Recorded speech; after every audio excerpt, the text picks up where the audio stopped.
축구와 삼바의 나라 브라질은 불과 얼마 전까지만 해도 차기 경제대국으로 지목될 정도로 세계에서 가장 빠르게 성장하는 국가 중 하나였습니다. 그 성장세가 얼마나 가팔랐던지 당시 빠르게 성장하던 이탈리아, 인도보다 경제 규모가 더 컸고요. 심지어 세계 경제를 주름잡던 영국조차 제치며 세계 6번째로 큰 경제 규모를 자랑했을 정도인데요. 그런데 과거 이렇게 승승장구하며 잘 나가던 브라질 경제가 한순간에 무너져 내렸습니다. 그 거대했던 브라질의 GDP는 불과 10년 만에 고점 대비 무려 40% 넘게 하락해버렸고요. 2014년 6%였던 브라질의 실업률마저 6년 만에 2배 가까이 상승하면서 브라질 경제는 그야말로 쑥대밭이 되었습니다. 브라질 경제는 아직도 이 침체의 늪에서 전혀 벗어나지 못하고 있는 모습인데요. 그래서 이번 시간에는 브라질 경제가 빠르게 성장해온 과정과 잘 나가던 경제는 왜 한순간 무너질 수밖에 없었는지 저와 함께 아주 쉽고 간단하게 알아보겠습니다. 사실 브라질은 땅 그 자체만으로도 엄청난 잠재력을 갖고 있는 나라입니다. 일단 국토 면적만 해도 무려 약 850만 제곱킬로미터로 세계에서 5번째로 큰 국토를 자랑하거든요. 약 10만 제곱킬로미터인 우리나라보다 85배가량 큰 수준입니다. 게다가 여기서 더욱 중요한 건 이 광대한 땅 대부분에 엄청난 양의 자원까지 매장되어 있다는 겁니다. 브라질의 자원 지도만 봐도 그 사실을 잘 알 수가 있는데, 브라질에서는 엄청난 양의 커피와 코코아가 생산되고 있고요. 철, 다이아몬드, 석탄에 더해서 석유까지 매장되어 있는 엄연한 산유국이었습니다. 심지어 매장량으로만 따졌을 때 현재 세계 15위, 생산량은 세계 9위에 달하는 석유 강국이죠. 하지만 이렇게 자원이 많다고 해서 경제가 성장하는 건 아니죠. 이러한 자원을 추출하고 가공해서 수출하는 일까지 해줄 인력이 필요한데요. 그런데 이 또한 브라질은 걱정이 없습니다. 브라질은 2000년대 들어 인구가 이미 2억 명이 넘었고, 인구에 걸맞게 최근 노동 인구만 무려 1억 명이 넘었거든요. 한마디로 브라질은 자원도 풍부할 뿐만 아니라 이 자원을 가공하여 수출품으로 만들어줄 인재들도 풍부하다는 거예요. 브라질은 이러한 장점을 활용해 과거부터 수출 주도의 경제를 형성해 왔는데요. 특히 2000년대 들어서부터 브라질의 수출 경제는 빠르게 성장하기 시작했습니다. 브라질의 수출 그래프만 봐도 2000년대 이후 빠르게 성장하는 걸 보실 수 있죠. 그리고 이러한 브라질 수출 분야의 빠른 성장에 가장 크게 기여한 국가가 있었으니 바로 중국입니다. 2000년대 들어 중국은 대규모로 인프라를 개발하고 제조 산업을 확장하고 도시화를 진행하는 등 급격한 산업화를 경험하는 시기였거든요. 그러다 보니 산업화를 위해 필요한 다양한 원자재와 농산물에 대한 수요가 폭발적으로 증가했는데요. 이 시기에 이러한 원자재와 농산물을 모두 갖춘 브라질이 중국의 주요 무역 파트너로 급부상하게 됩니다. 그렇게 브라질의 수출 경제는 중국의 산업화와 함께 빠르게 성장하게 되었죠. 그리고 당시 이 성장세가 더 부각되어 보일 수밖에 없었던 게 2008년 전 세계 경제를 뒤흔들어 놓았던 금융위기에서조차 브라질 경제의 하락은 무척 제한적이었습니다. 이로 인해 전문가들은 중국으로의 수출 증가가 금융위기 동안 브라질 경제가 침체되는 것을 방어했다고 입을 모으고 있습니다. 게다가 중국의 브라질 경제에 대한 기여는 여기서 끝이 아닙니다. 금융위기 이후 중국은 침체에 빠진 자국 경제를 되살리고 대규모 건설 프로젝트에 투자하기 위해 약 4조 위안, 우리 돈 780조에 해당하는 금액을 투입하게 되는데요. 이를 위해 필요한 원자재를 해외로부터 대거 공급받게 되면서 브라질의 수출 경제는 금융위기를 기점으로 기존보다 더욱 빠른 속도로 성장하게 됩니다. 이러한 중국에 대한 수출 증가 이외에도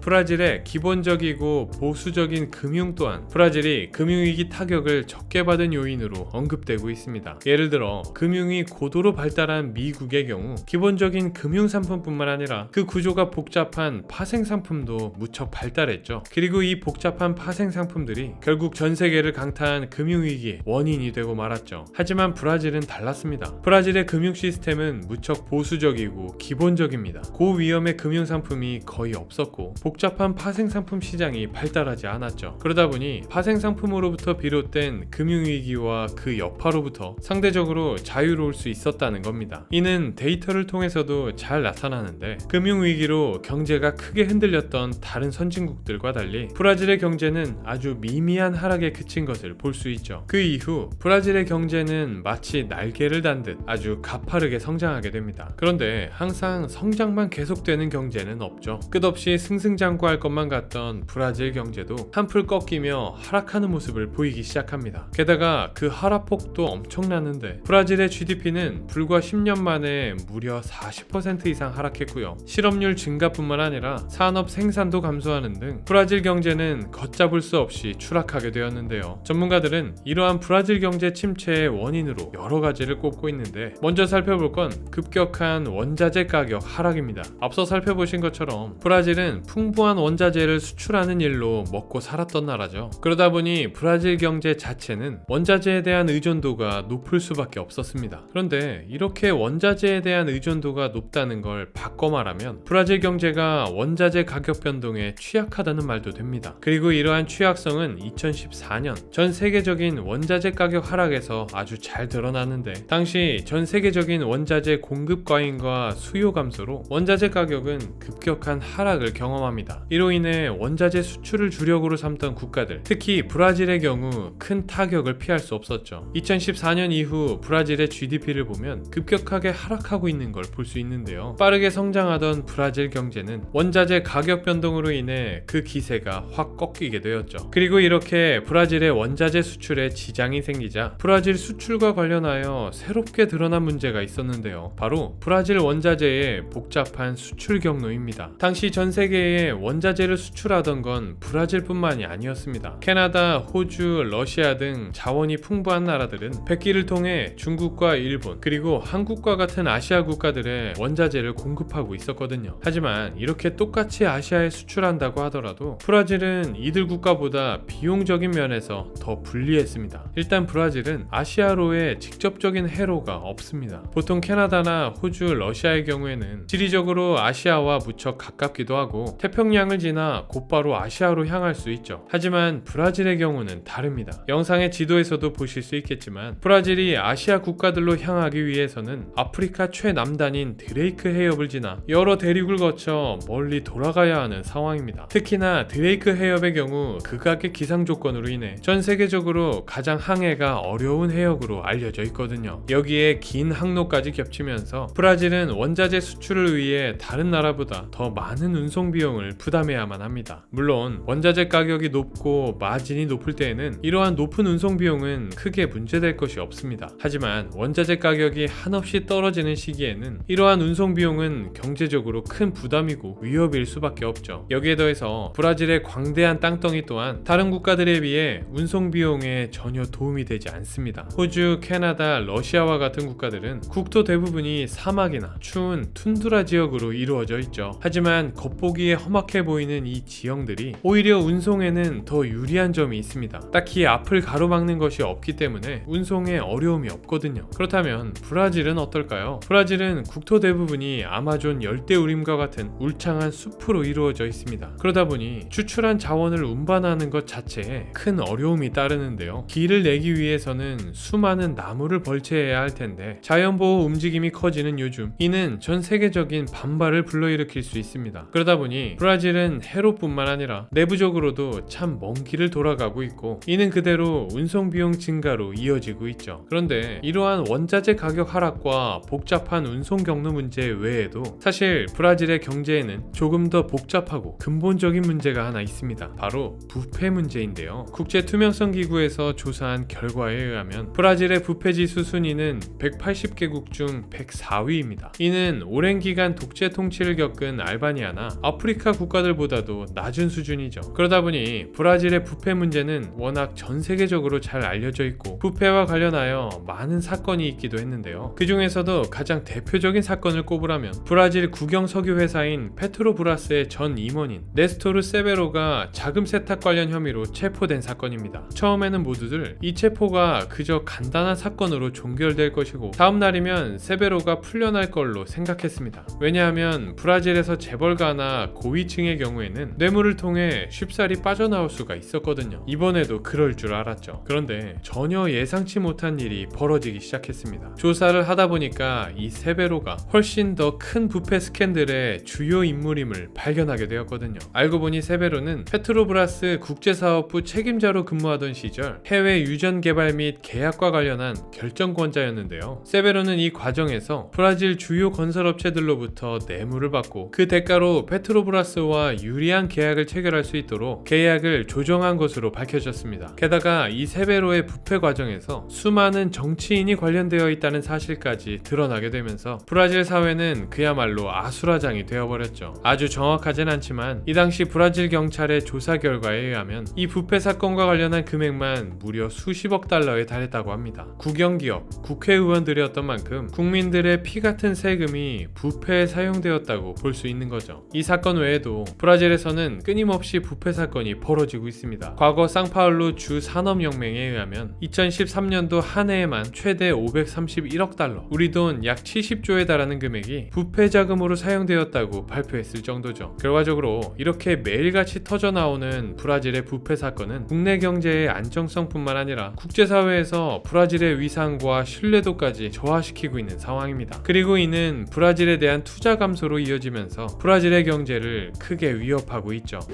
지금까지 과거 브라질의 경제가 잘 나갔던 이유와 잘 나가던 경제가 왜 갑자기 무너지게 되었는지에 대해서 간단하게 살펴보았습니다. 물론 오늘 살펴본 요인들 이외에도 브라질의 연방제도 문제, 두뇌 유출 문제 등 다양한 문제들이 존재합니다. 또한 일각에서는 여전히 브라질은 자원 부국이고 브릭스와의 연계를 통해 부활할 수 있다는 의견도 있는데요. 앞으로 브라질의 경제가 어떻게 흘러갈지는 지켜봐야겠습니다. 끝으로 영상을 통해 보셨겠지만 지식 채널은 방대한 자료 조사가 필요한 만큼 많은 공수가 투입됩니다. 그러다 보니 광고주분들의 지원은 저희가 양질의 영상을 제작하는데 큰 힘이 되는데요. 이번 영상은 우리나라 최고의 녹용 브랜드 구전녹용의 지원을 받아 제작되었습니다. 구전녹용은 녹용계의 으뜸이라고 불리는 러시아산, 그 중에서도 가장 고품질의 녹용이 나온다는 아바이스크 농장의 녹용으로 제작되었습니다. 녹용은 노화를 늦추고 뼈 건강을 회복하는데 그 효능이 뛰어나다고 알려져 있는데요. 곧 있으면 민족 고유의 명절 추석입니다. 이번에 고향을 방문하실 때 효도 선물로 귀한 녹용 하나 준비해 보시는 건 어떨까요? 구전녹용에서 저희 지식세포 구독자님만을 위한 특별 할인 이벤트까지 진행하고 있으니 고정 댓글에 있는 구매 링크를 통해 구매하시면 훨씬 더 저렴하게 구매가 가능합니다. 오늘은 여기까지고요. 지금까지 지식세포였습니다. 감사합니다.